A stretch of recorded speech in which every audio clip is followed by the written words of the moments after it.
High dynamic range images, or HDR, is the process of combining multiple low dynamic range captures into a single image, when a single capture does not afford the necessary range for what is intended. 3 captures were made for the making of the final image. All 3 images share the same ISO, the same aperture value, and the same focal length. They differ in shutter speed, and the result is shown here, with 1 normal exposure, 1 3 stops down and 1 3 stops up. The image on the left was exposed for the overall intent, the clouds and the reflection on the sea. The image in center was exposed for the highlights, which provides some tonal details in the sunlight in this case. And the image on the right is exposed for the shadow areas, where the buildings on the horizon are now correctly exposed, and you can see the patterns on the water surface. After importing my raw captures into Lightroom, I have exported them to merge to HDR via Photoshop.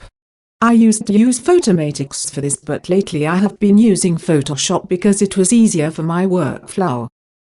The important bits to note here is that you should be focusing on extracting details from the captures, and not trying to create the final image. By keeping everything in 16-bit color space, we can manipulate the image further once we have our raw materials together. Most strange-looking HDR images found on the web is a result of people exporting to JPEGs after this. But this image was not what I had in mind when I looked at the landscape, so let's work on this further. To further reveal details in the shadow, I created a curve which targets only the shadow area.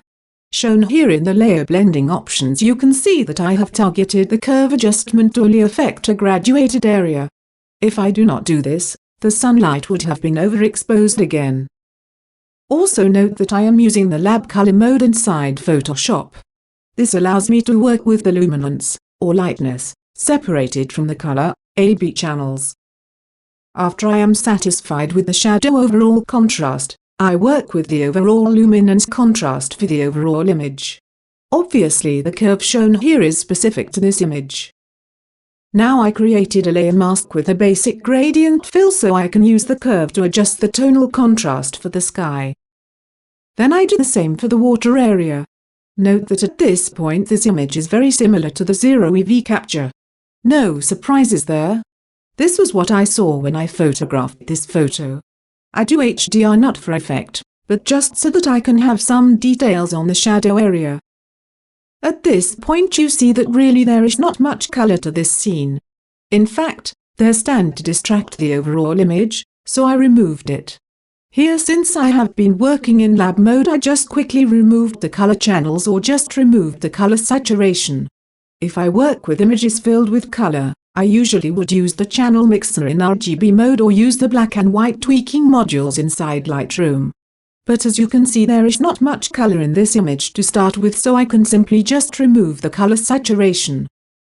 After importing back into Lightroom, I tweak things further as I feel that I can still get some more details in the shadow area. If I were inside Photoshop, I would do a image wide shadows/highlights tweak, but since Lightroom version 4 there is this new clarity parameter which works very well in manipulating local contrast, so I used it. And that's it. But remember, every single image is different. This is not a recipe. There are no rules. Now go have some fun. Cheers!